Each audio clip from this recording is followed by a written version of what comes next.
Good morning. Good morning and welcome to the Unitarian Universalist Congregation of Greater Naples on this very strange but beautiful day here in Naples, Florida.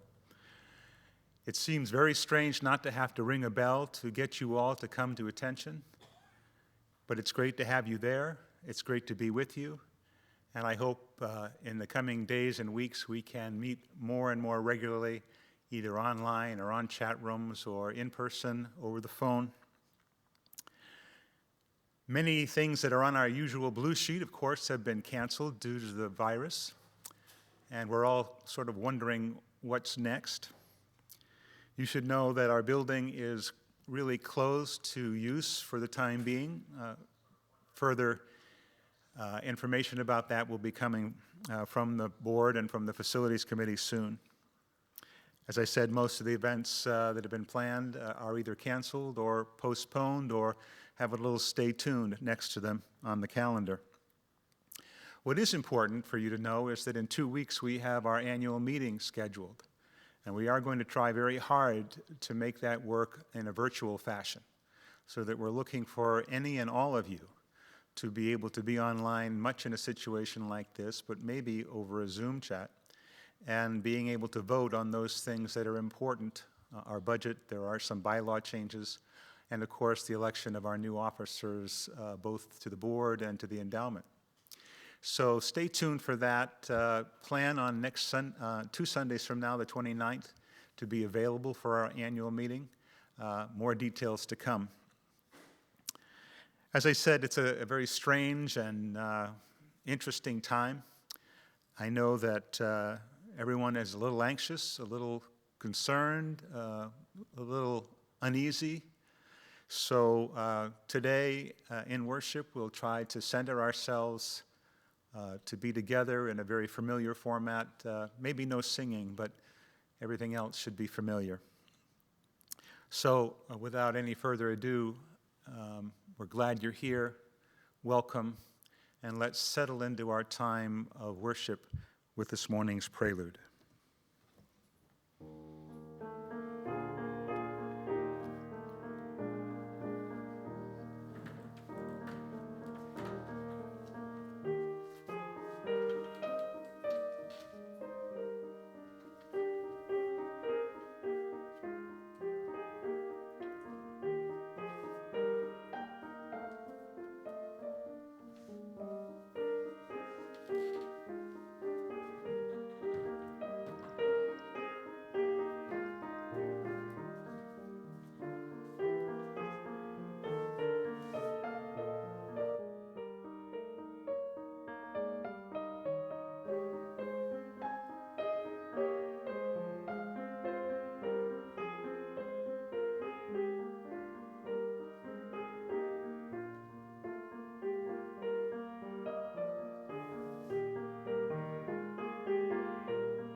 Our opening words this morning are from Hope Johnson, the Congregational Life Consultant for the UUA's Central East and Southern regions. One love. We are one, a diverse group of proudly kindred spirits, here not by coincidence, but because we choose to journey together. We are active and proactive. We care deeply. We live our love as best we can. We are one, working, eating, laughing, playing, singing, storytelling, sharing, and rejoicing. Getting to know each other, taking risks. Opening up, questioning, seeking, searching, trying to understand. Struggling, making mistakes, paying attention, asking questions, listening, living our answers, learning to love our neighbors, learning to love ourselves, apologizing and forgiving with humility, being forgiven through grace, creating the beloved community. Together, we are one. Please join me in the chalice lighting words you see on the screen. In the light of truth, the warmth of community, and in the fire of commitment, we gather this day. May the flame we now kindle be to us a symbol of the unity we seek.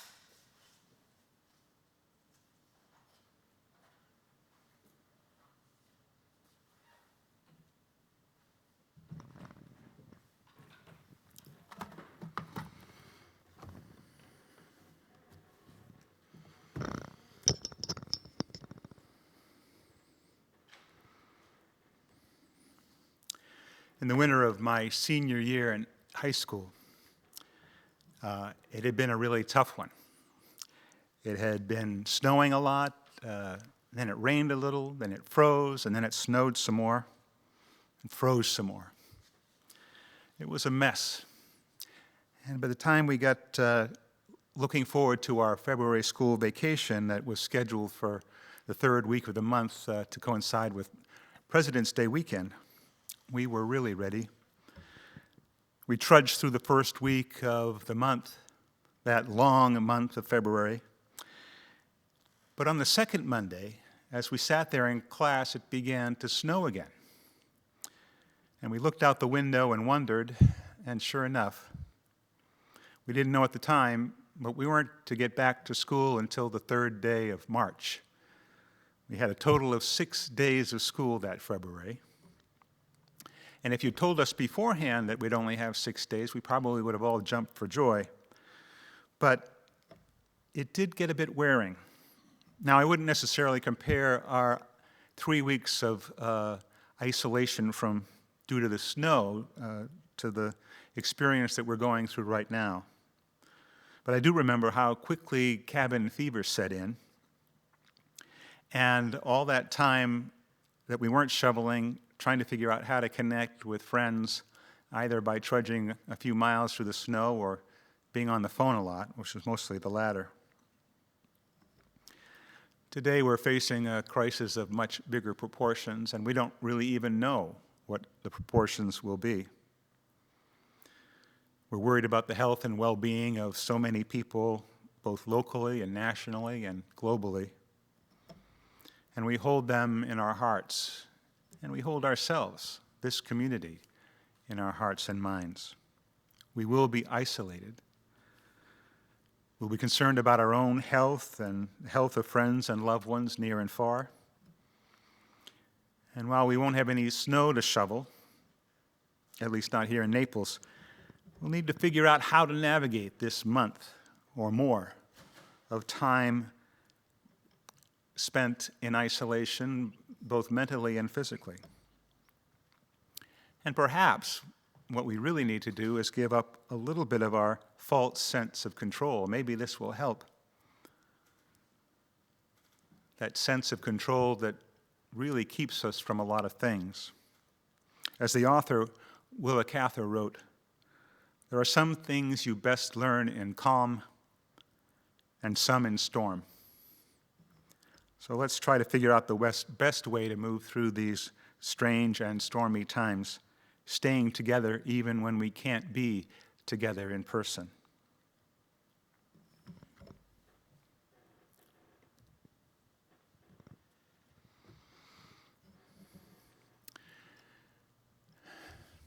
I know you're all sitting out there thinking about your own concerns and the concerns of loved ones that are here or back home, or families spread out across our country. These are moments that sort of raise those anxieties, raise those concerns. As we learned in our seminary class on grieving, grieving builds on grieving. If we have the capacity to grieve, then we will understand the next time around what we're feeling. We recognize that you can't be here to speak your own joys or sorrows, so we hold everyone that's there, out there today in our hearts and minds, understanding that joy and woe are woven fine. And in these times of anxiety, both come to the fore.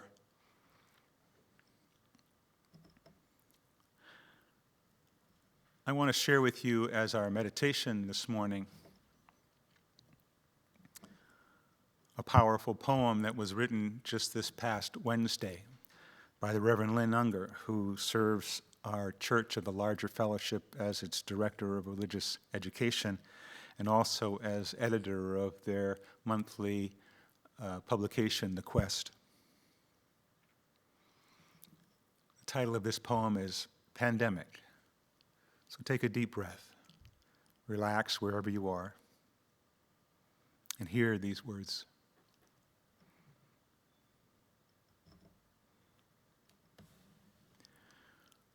What if you thought of it as the Jews consider the Sabbath, the most sacred of times?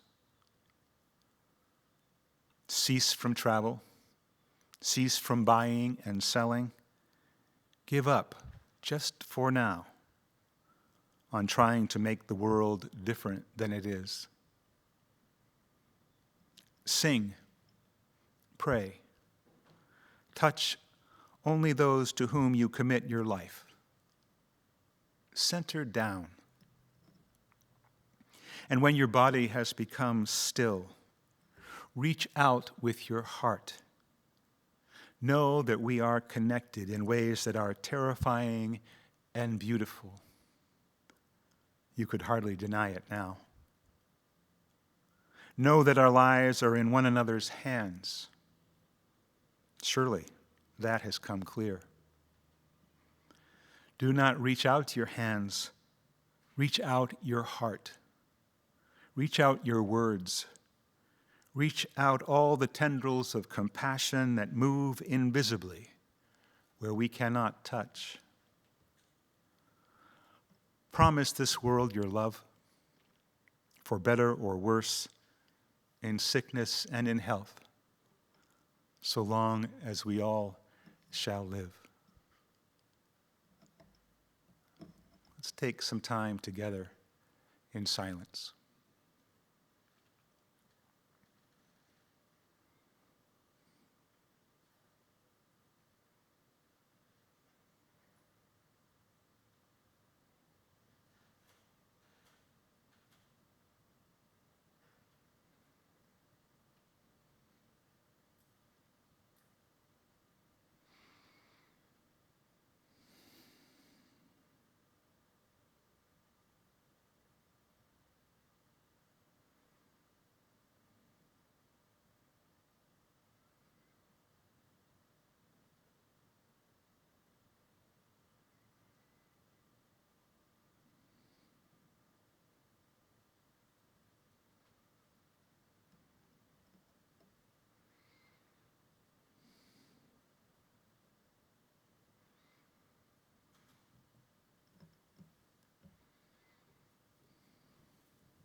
The reading today is by Starhawk, an author, activist, permaculture designer and teacher, and a prominent voice in modern earth-based spirituality and ecofeminism. Community means strength. We are all longing to go home to some place where we have never been, a place half remembered and half envisioned. We can only catch glimpses of it from time to time. Community. Somewhere, there are people to whom we can speak with passion without having the words catch in our throats. Somewhere, a circle of hands will open to receive us. Eyes will light up as we enter. Voices will celebrate with us whenever we come into our own power. Community means strength. That joins our strength to do the work that needs to be done. Arms to hold us when we falter, a circle of healing, a circle of friends, somewhere we can be free.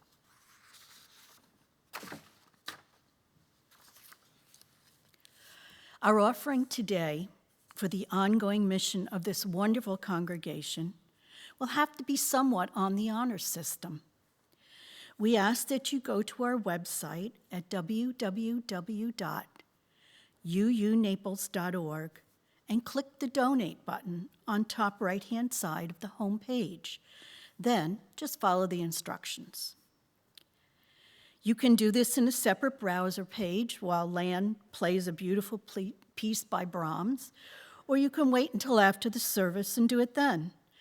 If somehow that seems too daunting, then maybe you can create a little place at home where you make your weekly plate donation and then bring it with you when we next gather in person.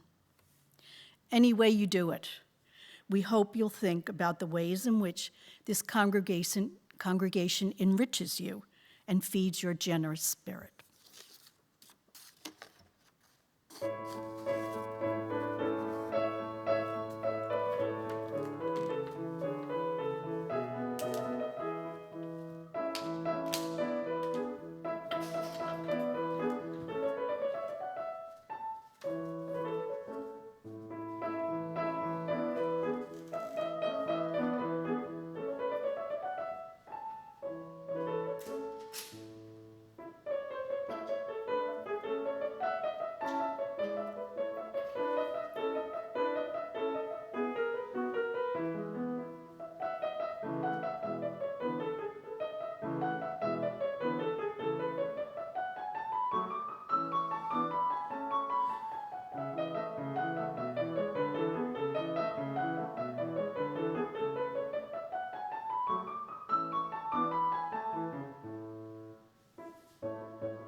This month of March was our month to explore Buddhism. And though I didn't expect to go back to it this Sunday, it seems pretty appropriate in the light of what we are called to do. The Buddha said, all is dukkha. And while that term dukkha doesn't translate directly, the word suffering is the one that is most often substituted in the West. But the sense of the word really is much closer to the word impermanence.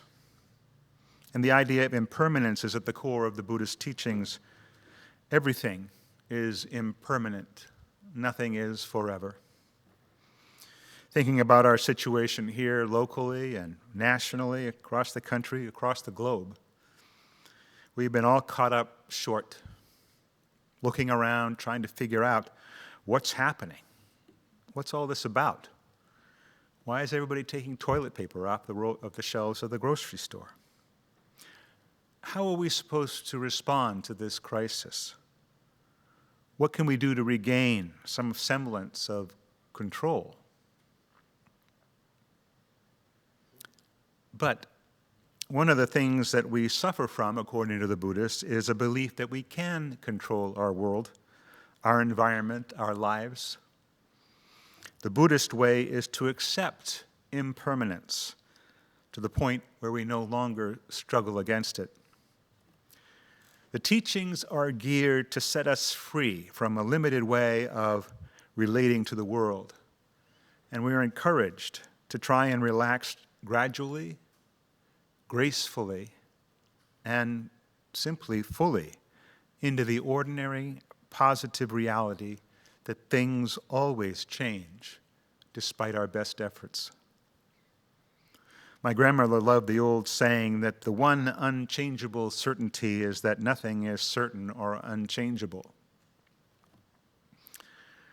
So if we can learn to stop fighting against impermanence, if we don't look at change as something to avoid, but something to settle into, we can lift up our heads, look around us, and realize that despite our fears, there really isn't anybody out there who has managed to avoid the uncertainty of change. The people who survive, who succeed, are the ones who manage it gracefully. I've been struggling to try to figure out what the next few weeks or months are going to look like. All the events around the congregation have been canceled or postponed. We're trying to keep the building safe and germ-free. There's only 1, 2, 3, 4, 5 of us here this morning. I see my role now as reaching out to each and every one of you in some small way or large, encouraging you to reach out to each other, facilitating the opportunity to do that, to meet in online groups or on the phone or on Facebook chat pages. Yesterday afternoon, we opened up a new Facebook group page called the UUCGN Virtual Coffee Hour that's going to be open 24 hours a day, every day. And already we have close to 50 members. So you are seeking each other, and that's wonderful. The Risha Kosakai are a liberal Japanese Buddhist movement, sort of like the UUs of Buddhism. Every member of a Sangha is an active participant in an even smaller group, a kinship group or challenge and comfort group called a Hosa. The Hosa exists solely to strengthen the overall community and even the larger interdependent web of all existence, comforting members when they are in need, pushing them when they need a little prodding to get out and get active. The Hosa is not unlike our Chalice circles, though perhaps a little bit more proactive. But they're an opportunity for a small group of people to deepen, something we hope to offer even in this time of isolation. The Hosa acts as glue in the community. We have our caring committee, a wonderful group of people who love to get cards out, who love to deliver food, who love to visit, but they are relatively a small group of people. And as we will hopefully discover in the next weeks or months, a congregation can't leave all the work of supplying that connective tissue to one small group of people. It takes a lot of groups and a whole community to lean into one another and recognize the power of that love and generosity that we feel when we are together. When I was just out of high school, I was probably one of the first to actually take a gap year, 1970. I had a couple of adventures and then went to work in a local retail store, clothing store. And there was a small group of folks there that gathered on a regular basis on a Friday night or Saturday. Not a large group, but a good group of friends. One of those folks, unfortunately, was in an automobile accident, and his back was broken. His name was Stephen Lamb. And at first, we didn't know how to handle that situation. Stephen was in the hospital at first and then at home recovering, and we were all reluctant to go and not knowing what to say, but prodded by each other, we went and visited Stephen when he first got home. His was a long road. He had multiple fractures in his back. And yet, he was somebody who could look at the positive side of things, who could take that deep breath and see the road ahead. He loved the Beatles song, A Long and Winding Road, and he took that as his theme song. He didn't know what that road was going to look like from his bed at home when he first got there. He might be windy, and he knew it was certainly going to be long. But he knew he would be following that road. And he'd be following it with friends, because ultimately what happened is that going to visit Steve was the thing to do, and that's where we gathered on a Friday or a Saturday night. If we as a community, this Unitarian Universalist congregation of Greater Naples, are as good as we think we are, and I think we're pretty darn good, and if we're as strong as I believe we are, we will come through this particular storm much wiser and much more connected than ever before. I'm hoping it will be the thing to do, to gather in whatever way we can, even in our isolation. The Buddhist teacher Pema Chodron has some practical advice for us for our days to come. She suggests that at the beginning of our days, using our own language, whatever that might be, we encourage ourselves to keep our heart open, to not despair, to remain curious, no matter how difficult things get. And then at the end of the day, she suggests that when we're just about to go to sleep, we review what happened in our day and perhaps notice that the whole day went by and we never really remembered what we aspired to in the morning. We can be, in practice, much more intentional about our days, about our deep breaths, about our connecting.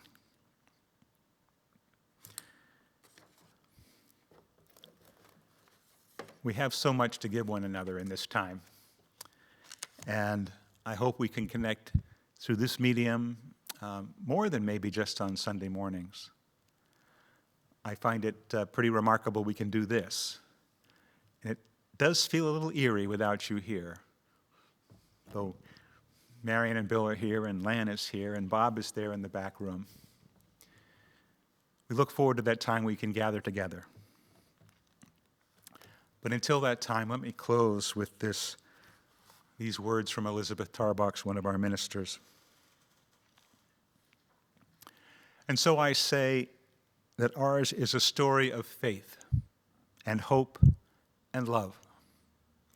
I say it is our need for one another that binds us together, that brings us laughing and limping into relationships, and keeps us at it when we otherwise might despair at the fix we're in. I say it is the holy we need, the eternal beyond our comprehension, and one place we can find it is here, working and worshiping together. And I say there is a transcendent value worthy of our loyalty, upon which we may set our hearts, and its divine manifestation is love.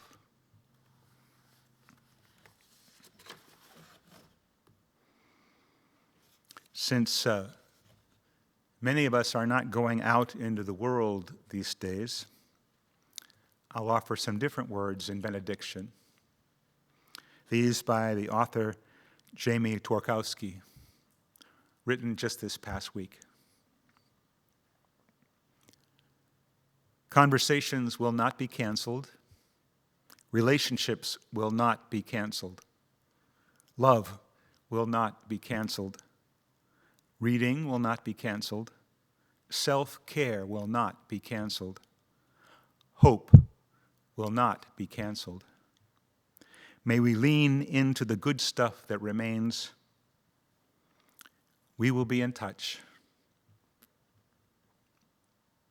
I love you. Have a wonderful day.